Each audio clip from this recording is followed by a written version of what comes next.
top stories this evening, sponsored by Courts, bringing value home.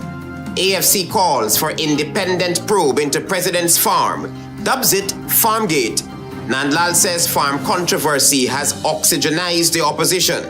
Guyana made aware of Suriname's plan to go it alone on Corentyne River Bridge project, says Suriname's president. And $3 million in early childhood grants for 15 centers by 2026. HGP Nightly News begins now.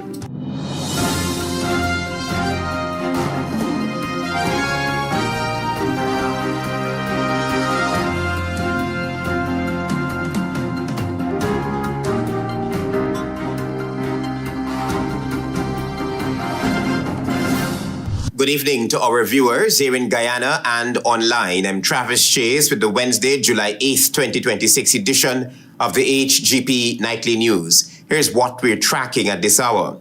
The Alliance for Change is the latest political party to call for an independent investigation into the controversy surrounding President Irfaan Ali's Long Creek farm, arguing that the head of state must provide full disclosure on the acquisition and financing of the property. More details in this story. The Alliance for Change is calling for an independent investigation into President Irfaan Ali's Long Creek farm, saying the Guyanese public deserves full disclosure on how the property was acquired and developed. In a statement issued on Tuesday, the party said the president should publicly disclose details relating to the acquisition of the lands, along with the financing, development, maintenance, and operation of the massive farming project. The AFC is also urging all agencies involved in the transaction, including the Guyana Lands and Surveys Commission, Guyana Power and Light, and any financial institutions, to publicly explain the roles they played. According to the party, many Guyanese have spent years waiting for small allocations of agricultural land, with some applicants reportedly receiving fewer acres than originally requested. Against that backdrop, the AFC questioned the circumstances under which the president acquired the Long Creek property. The party further noted that the acquisition of the lands had previously been questioned while President Ali served as Minister of Housing, and argued that, as a politically exposed person, he should demonstrate that no influence was used to obtain financing or other resources for the project. The AFC also accused the People's Progressive Party Civic Administration of fostering corruption and called on Guyanese to remain focused on the accumulation of wealth by government officials and their relatives, as well as the awarding of public contracts. The party's statement comes amid mounting political scrutiny over the president's Long Creek farm, with opposition figures and political parties also calling for an independent investigation into the matter. Travis Chase, HGP Nightly News. Attorney General Anil Nandlall says the opposition has finally found something to breathe life into its politics, accusing its members of rushing to turn to President Irfaan Ali's farm controversy into a headline-grabbing spectacle. More details on this story. Attorney General Anil Nandlall has accused the opposition of using the controversy over President Irfaan Ali's farmland to regain political relevance. Speaking during his weekly televised program, Issues in the News, Nandlall said the issue was triggered after opposition leader Azruddin Mohammed released a video about the president's farm. According to Nandlall, that video, quote-unquote, oxygenized the opposition, which he claimed had been struggling to find an issue to dominate the public conversation. They are really scoping and jostling among and between themselves for relevance. And whenever something comes up, that creates a platform for them, you see them trying to outdo themselves. Nandlall said there is no need for anyone to compete for attention on the matter because President Ali had already indicated that he will address the controversy fully when he returns from St. Lucia. They were flat, had nothing to talk about, kicking brick, struggling to get an issue to make the news. Now this breathed some type of life into them. And they are all up and running, and every day every hour, a different headline coming out. Farmgate, this All kinds of demands are being made.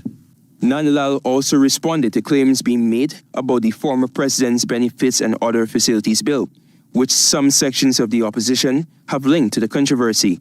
So they set out to pass an act to deny PPP former presidents their pensions, their allowances and other benefits, not their pensions, their allowances and other benefits. They set out to pass a law to remove. According to NANDLALL, the current bill is simply a replication of the former president's Benefits and Other Facilities Act of 2009, with no material additions or removals.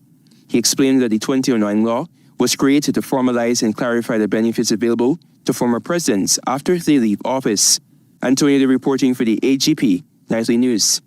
In a shocking twist of proceedings, Suriname's President Jennifer Gerlins-Simons Tuesday said Guyana had been advised as early as February this year of her country's decision to finance the construction of the Corentyne River Bridge on its own. Marvin Cato reports.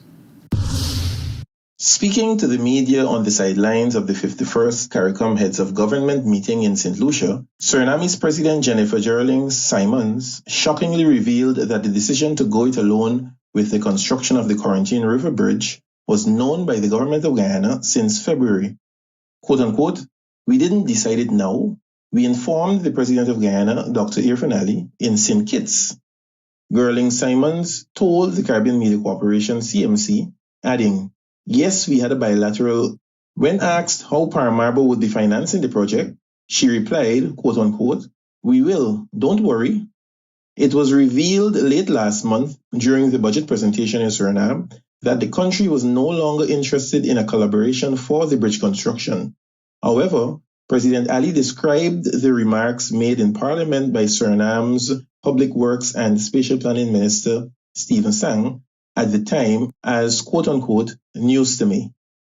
Despite early agreements that the project would be undertaken in collaboration with Guyana, it has now been made pellucid by the Surinamese head of state that the country is moving ahead alone on the project.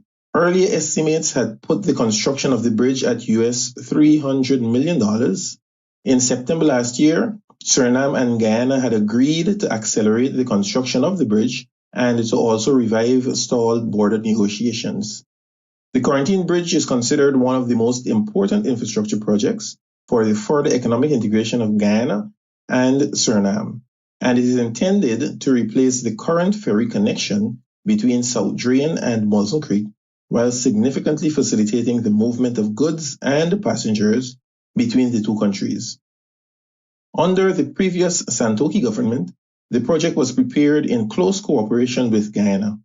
The financing model for the now go-it-alone Corentyne River Bridge project is still being investigated, including the possibility of toll collection. According to reports out of Suriname, all models are being reviewed together with the Ministry of Finance.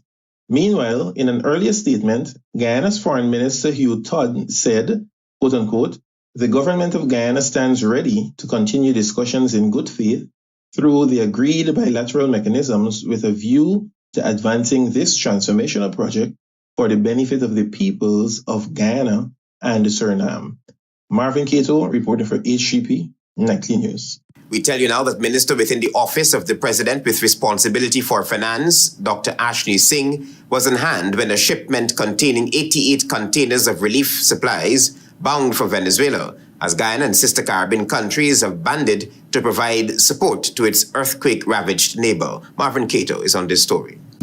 Senior Minister in the Office of the President with responsibility for finance, Dr. Ashley Singh, on Tuesday evening oversaw the dispatching of a ship carrying 88 containers containing relief supplies from the BK Wharf at Kingston, Georgetown to Caracas, Venezuela, after twin earthquakes that struck the country 2 weeks ago. The relief supplies comprised those being sent by Guyana and the various Caricom countries that assisted in the humanitarian aid. Besides the 88 containers, which contained food items, medical supplies, and other equipment, 300 black tanks and 2 pieces of heavy earth-moving equipment were also dispatched. Speaking prior to the humanitarian shipment leaving, Dr. Singh, while at the Kingston Wharf, reminded that all of Guyana would have witnessed the horrific devastation that was caused by the earthquake on June 24th, when mass structures were destroyed as well as widespread loss of life and injury. He added that, quote-unquote, immediately after the occurrence of the disaster, President Irfan Ali, in what can only be described as a gesture of good neighborliness, immediately conveyed his sympathy at the loss of life and his deep concern for the injuries sustained and the damages that would have occurred as a result of this really horrific natural disaster. Minister Singh also recalled that beyond simply conveying his concerns, President Ali immediately mobilized a massive national and regional effort to secure contributions that are now being sent to the people of Venezuela. Quote unquote, I want, on President Ali's behalf, to acknowledge the contributions made by the 7 participating members of Caricom who pledged and or sent contributions as part of this effort. I want to thank all of them on President Ali's behalf and acknowledge the generosity of their support for this initiative. I want also, on behalf of President Irfan Ali, to acknowledge the spontaneous and generous reaction of the Guyanese private sector, of Guyanese citizens, and of Venezuelan citizens living in Guyana, all of whom responded immediately and generously. The minister posited. The ship, which set sail Tuesday night, is expected to arrive in Venezuela within 4 days. Dr. Singh reminded that there is an international humanitarian effort underway. Quote unquote, we are in close contact with our U.S. counterparts who have a presence on the ground, and so these goods will be delivered to the U.S. team that is present in Venezuela for consolidation into the broader mobilization effort. He also reaffirmed the government's commitment to standing with the people of Venezuela in this moment of tragedy. Marvin Cato reporting for HGP Nightly News. Thank you, Marvin, for your reporting. Stay with us. There is more news ahead.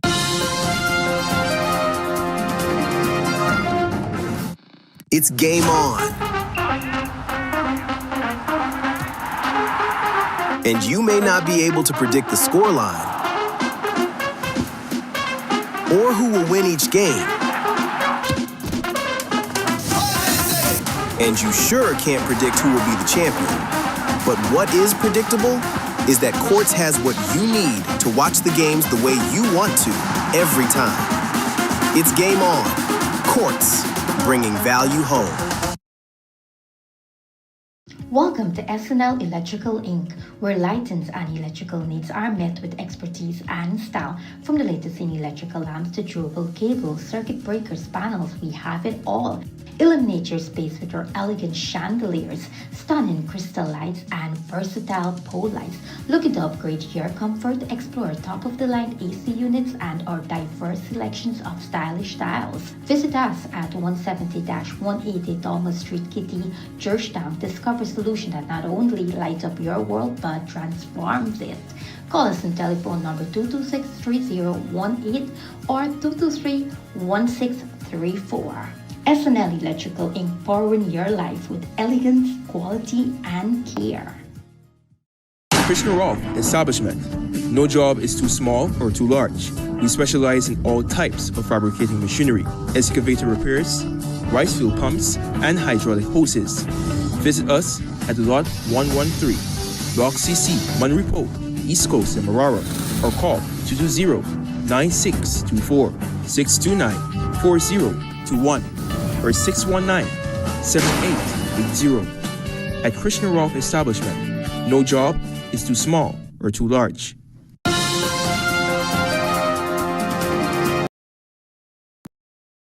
HGP Nightly News. The Caribbean community has decided to ask the Caribbean Court of Justice for an advisory opinion on the appointment of Dr. Carla Barnett as Secretary General. While leaders in the regional bloc are going down that road, one well-known local political activist is adamant that regional integration should not be sacrificed in favor of an excessive focus of one individual. Antonio Day has more on this developing story. Caricom leaders have decided to seek an advisory opinion from the Caribbean Court of Justice, known as the CCJ, on the Secretary General's reappointment process on Trinidad and Tobago's insistence. But in a recent interview with Nightly News, political scientist Dr. David Hines reasoned that the dispute over Secretary General Dr. Carla Barnett's reappointment foreshadows the absence of regional integration.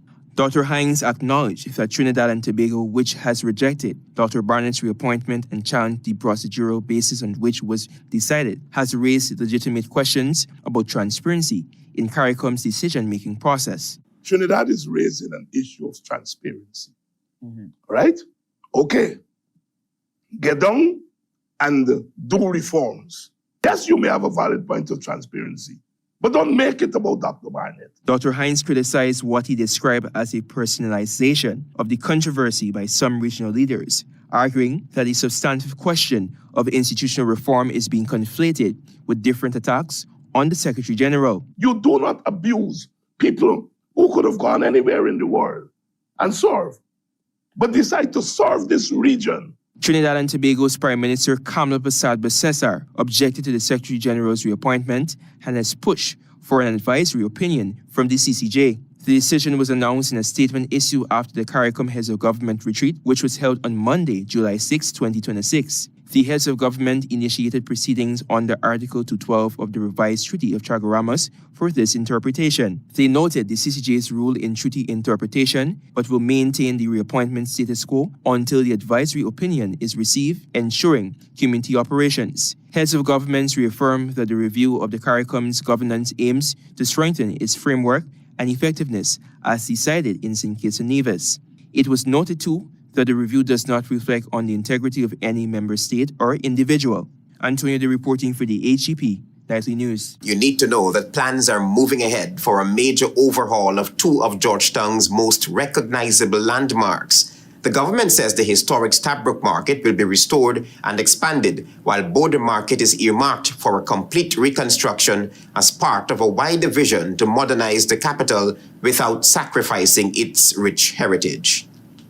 The government has announced ambitious plans to restore the iconic Stabroek Market and completely redevelop the Border Market as part of a long-term initiative to reshape Georgetown.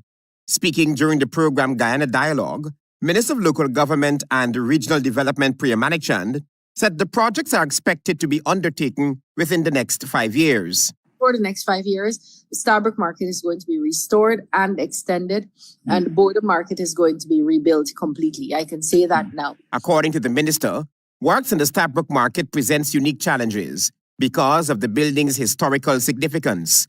She explained that specialists are still assessing how best to restore the century-old structure while maintaining its architectural identity. How do you accommodate the people who can no longer fit in this restored building by an extension that does not take away from the aesthetics of it? Manikchand noted that planners must also determine how to accommodate vendors who may not be able to fit within the restored market, adding that any expansion will have to complement the existing building rather than diminish its appearance. While detailed designs have not yet been finalized, she said technical work is progressing behind the scenes. If you want to see a plan for that, you can't see it now because we're still in the process of getting the details of what restoration looks like when you're talking about something built 100 years ago. The minister also disclosed that there is collaboration with the King's Foundation on a comprehensive plan for Georgetown's future development. She explained that the vision extends beyond constructing new buildings, with significant emphasis being placed on protecting the city's heritage, restoring historic structures, improving traffic flow, enhancing public spaces, and preserving Georgetown's cultural and artistic identity. Manikchand said developing such comprehensive blueprint requires careful planning, stressing that the objective is to create a modern capital city that respects and celebrates its historical roots rather than placing them with high-rise developments alone. Travis Chase, HGP Nightly News. President Irfaan Ali says Guyana is growing so quickly that the country's own labor force cannot supply all the workers needed to keep pace with its transformation. Here's more. President Irfaan Ali says Guyana's economic boom is moving so rapidly that the country now needs more workers than its local labor force can provide. Addressing members of the Guyanese diaspora in St. Lucia, Ali said the scale and the speed of Guyana's development have created opportunities for Guyanese, regional workers, and investors from around the world. According to the president, Guyana's transformation can now be seen in its infrastructure, population mix, and the national outlook. We are blessed to be in a country at this time that is advancing.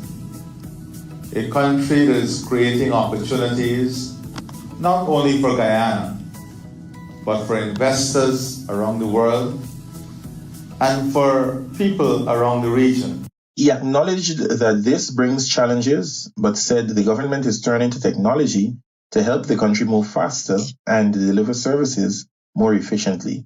We have decided that technology must be a friend and that we must be able to deliver a governance system that people enjoy.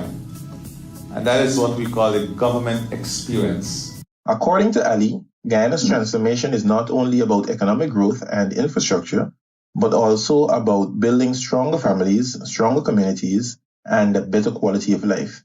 We have made the University of Guyana free of charge. We have more than 42 participating institutions on the Gold Scholarship Program.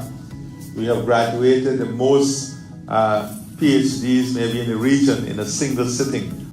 He said the St. Lucia visit will serve as a test case, with Diaspora members asked to submit their names, issues, phone numbers, and email addresses so officials can begin addressing their concerns. Marvin Cato, reporting for HGP Nightly News. There is more news ahead. Stay with us. Planning a cleanup? We can help. Sevon's Waste Management skip bins can be provided for home renovation projects, yard cleanup, or construction project. It's simple. Step 1, give us a call. Step 2, we put down the bin. Step 3, load it up with all of your junk. Step 4, we take it away. That's simple. Bins are also available in various sizes, so there is no job that is too big or too small. Call Sevon's Waste Management today at 218-1455. GCOM will be conducting a claims and objections exercise commencing July 1, 2026 to produce an official list of electors, OLE. If you will be 18 years or older by June 30, 2026, and you are a Guyanese citizen by birth, descent, or naturalization, or a citizen from a Commonwealth country living in Guyana for 1 year or more, you are eligible for inclusion in the OLE. GCOM has posted the preliminary list of electors, PLE, in all the registration divisions across Guyana for you to check whether you are listed, and if so, whether your particulars are accurate. If you have changed your address since you were registered, you need to visit the GCOM registration office responsible for your new area of residence to apply for a transfer. Tuesday, July 14, 2026 is the last day you can apply for a transfer during this exercise. For more information, contact the GCOM on 225-0278-9 or visit www.gcom.org.gy. It's game on. And you may not be able to predict the scoreline or who will win each game. And you sure can't predict who will be the champion. But what is predictable is that Quartz has what you need to watch the games the way you want to every time.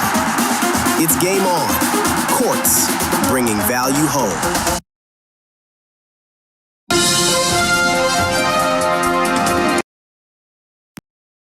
Nightly News, welcome back. Antonio Day shares that by the end of 2026, 15 child care centers of excellence will receive early childhood development grants totaling $3 million. This announcement came after several centers were awarded grants on Wednesday by the Ministry of Human Services and Social Security.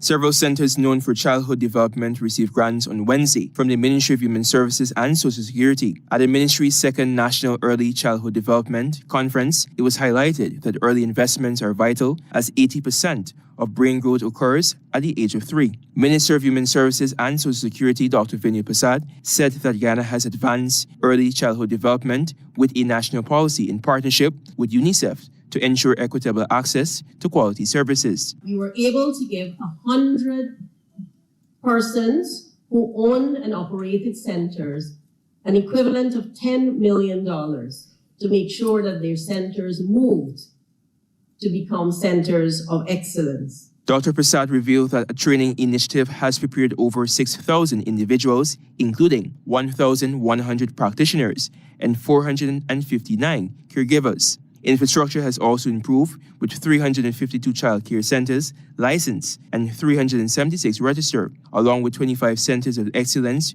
receiving $10 million in grants for upgrades. Additionally, about 460 parents have benefited from $25 million in childcare subsidies, supporting their work-life balance while ensuring children's care. Dr. Prasad announced that the Core Invest initiative, through which the government has invested $1.2 billion. Over 700 individuals, including non-governmental organizations and groups, have registered to participate in the program. In communities across all the regions of Guyana, there will be home and community-based care centers. We are training you for this. The goal of the initiative is aimed at impacting 2,000 lives by year-end by providing affordable, community-based childcare. Adam Loyal, charged the affairs for the Canadian High Commissioner, and Anna Valente, Ghana to Suriname country representative, also spoke at the conference. Antonio Day reporting for the HGP Nightly News. Stay tuned for regional news.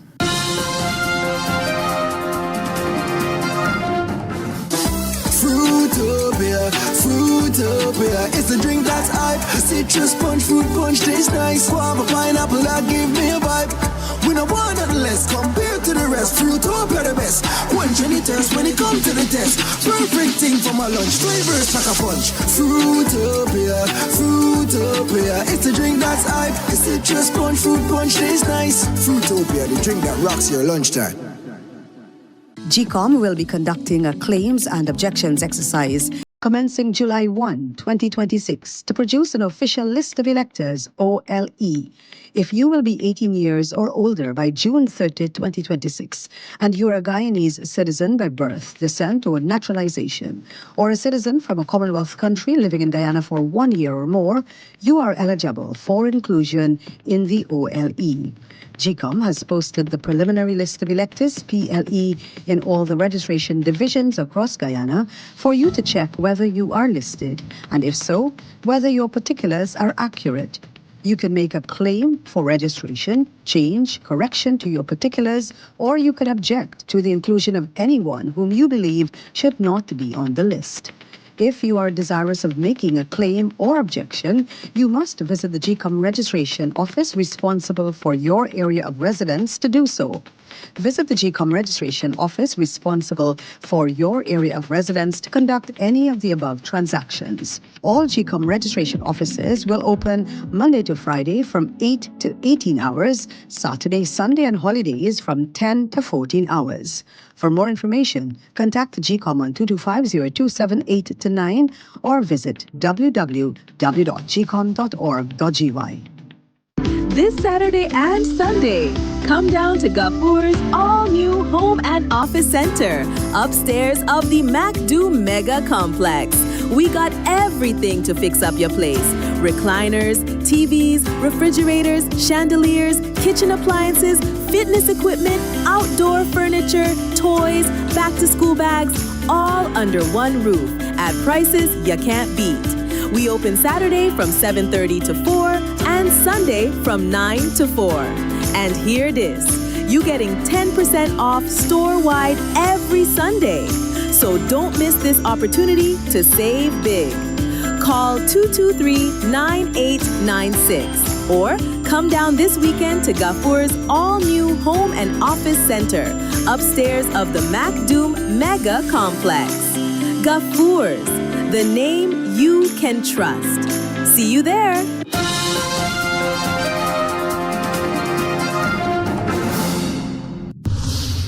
Good evening and welcome to Wednesday's edition of the Regional News. I'm Antonio Day. Here's what you need to know as we turn attention to news in the region. The French Overseas Department of Martinique officially took its seat for the first time in the Caribbean community during the opening ceremony of the 51st regular meeting of the Conference of Heads of Government meeting on Sunday in St. Lucia.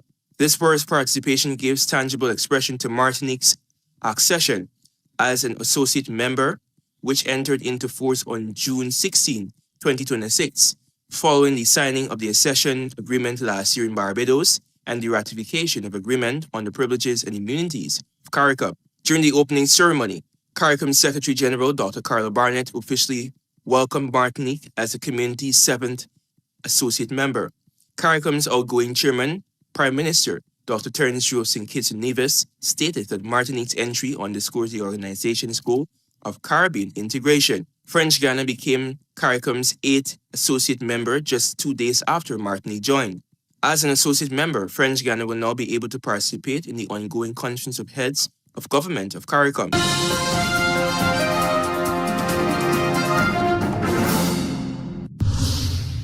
Still with news in the region, the Chief Executive Officer and Technical Director of the Caricom Private Sector Organization, Secretariat Dr. Patrick Antoine, says discussions with regional leaders centered on affordability as the Caribbean moves towards easing the high cost of living for its citizens. Antoine said the engagement dealt with affordability and the challenge of affordability in several ways. Antoine said the second component discussed entailed how regional countries would ensure no further harm is done and avoid how import costs will make it difficult for the region to meet its challenges in the future. He said in this regard, discussions centered on the International Maritime Organization's Net Zero Framework, which is proposed to cut greenhouse gas emissions from the maritime sector in deliberate ways by 2030 and then again by 2040, ultimately reducing them to near zero by 2050. He said this builds on the commitments made by the regional leaders 3 years ago regarding the 25% by 2025 initiative.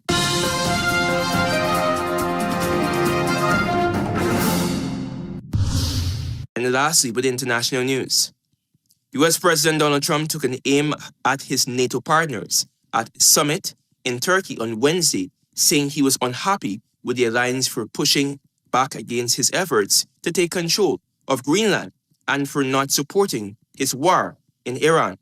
NATO's European members plus Canada have scrambled to meet the increased defense spending targets Trump has demanded as the U.S. draws down the number of troops it has in Europe and insists that the continent take more responsibility for its own security.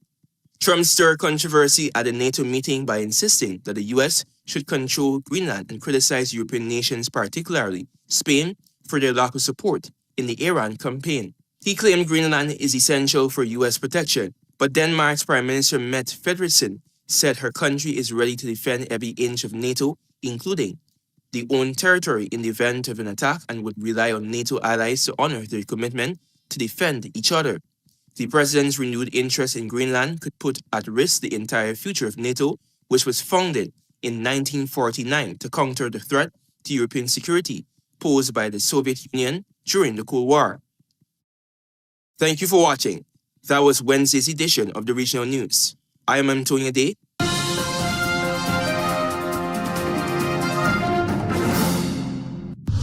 Let's join Delvin Neblet now for HGP's Sports Pulse.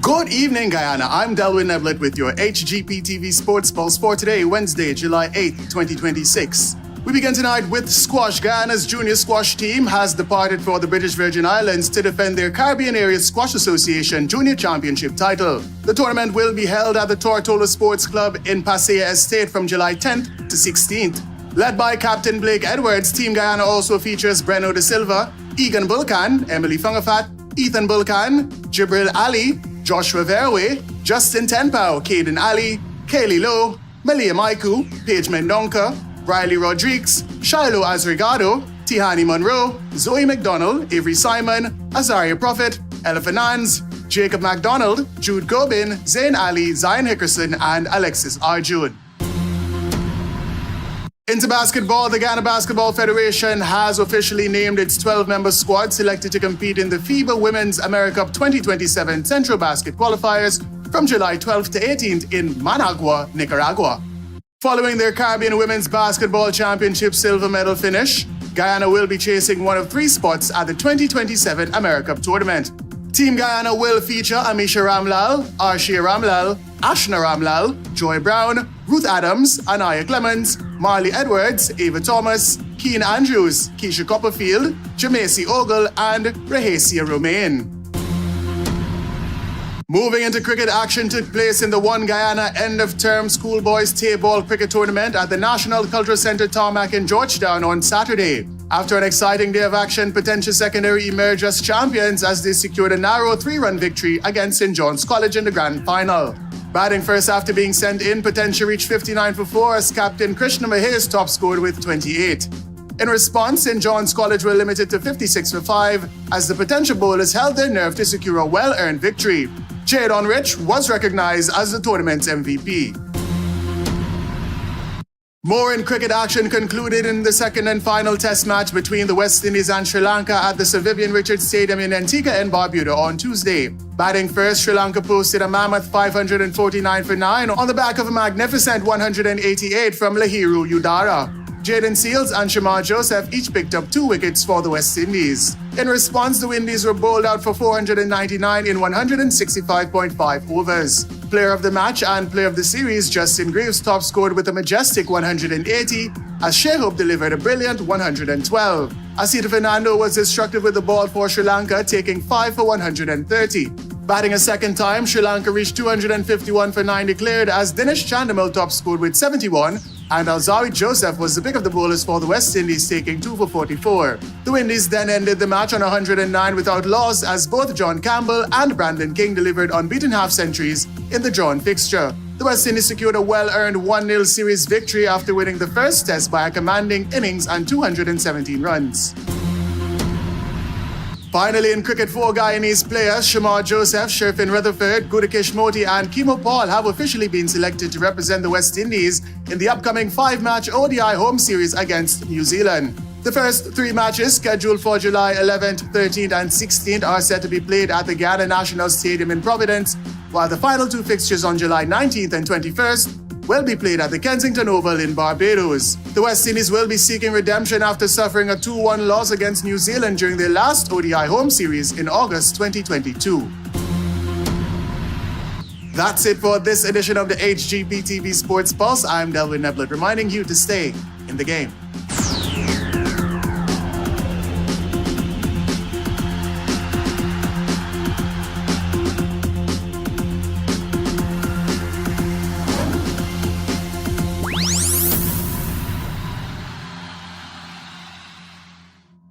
AFC calls for independent probe into president's farm, dubs it Farmgate.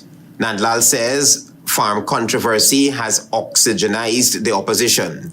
Guyana made aware of Suriname's plans to go it alone on Quarantine River Bridge project, says Suriname's president, and $3 million in early childhood grants for 15 centers by 2026. Those are our major headlines. For these stories and more, please go to our website. It's www.hgptv.com. I'm Travis Chase. Thanks for watching. Bye.